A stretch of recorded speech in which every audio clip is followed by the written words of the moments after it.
Why has CCP manufactured and leaked deadly Wuhan coronavirus?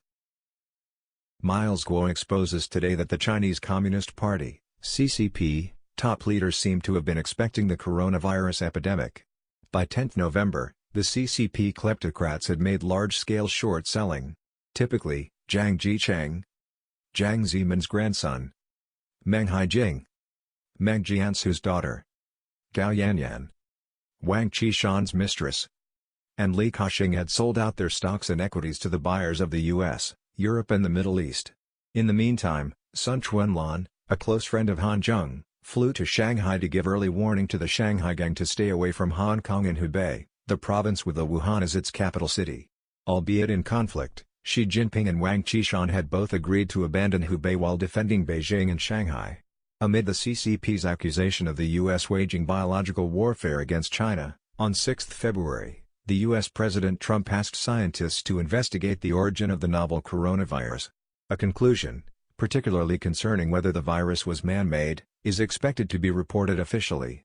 Whilst the world has been witnessing the CCP's disinformation and mishandling of the virus pandemic, a most asked question is, why has the CCP manufactured and leaked the deadly Wuhan coronavirus?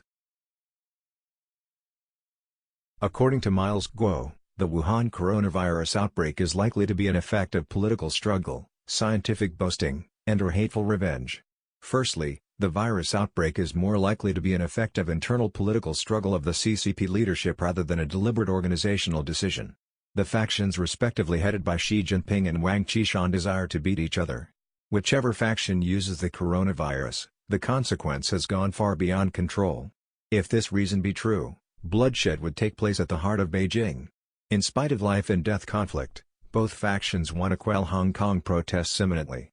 To introduce a coronavirus to the city, Hong Kongish would be expected to cease protests, because of either contracting or being concerned about contracting the deadly coronavirus. To crack down Hong Kong and slaughter the protesters is the main purpose of resorting to the virus. Thus Beijing has not yet given permission to Carrie Lam to close the Hong Kong border with mainland China. Secondly, the involved leading virologists Guo Diyun and Shi Zhengli may have boasted or even lied about the controllability of this man-made virus. The P4 lab in Wuhan is a military biochemical weapon-making institute that was officially approved and established by the CCP. The failure to contain the virus epidemic seems to demonstrate that relevant technology is either defective or immature. To leak the virus is like opening Pandora's box. The virus cannot be put back, nor can the box be locked down. If this reason be true, Guo Diyun and Shi Zhengli would be doomed, both as scapegoats and as the CCP's dirty secret keepers. Finally, the losers launched revenge by letting out the virus. Over the year, in the name of anti-corruption, the Zaiwang Authority have purged millions of people and made tens of millions misappropriated and homeless. These people, at one time influential either in the officialdom or in the business circle, have been victimized to maximize the power and benefits to Zai and Wang. Some were wronged. Unwilling to accept the loss, many survivors have been conceiving revenge on the entirety of the Zaiwang Authority and even the society. To let out the virus is a desirable way to fulfill their goal. The earliest unopened cases in Beijing seem to support this view.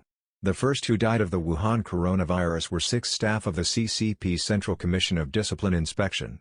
They became infected after detaining and interrogating the spouse of a jailed official of Wuhan. Unexpectedly, the spouse had contracted the coronavirus. A few policemen also died of the virus. These cases caused such panic that Zai eventually moved his office from Zhongnanhai and is working in a more protected place. Also, he dispatched Li Keqiang, the least powerful standing member of the Politburo, to Wuhan, the epicenter of the virus, allegedly comforting the frontline medics. Whatever reasons, this most lethal virus has caused a global pandemic and an enormous death toll. If it is confirmed as man-made, the CCP would be deemed to have committed anti-human crime. The whole CCP leadership, represented by Xi Jinping, Wang Qishan, Meng Jiansu, Jiang Zemin, Han Zheng, Yang Jike, Sun Lijun etc., are liable for the life-threatening catastrophe. Not one less, all must be brought to justice and tried in international tribunal. The CCP as a terrorist group must definitely be eliminated. Thanks for watching.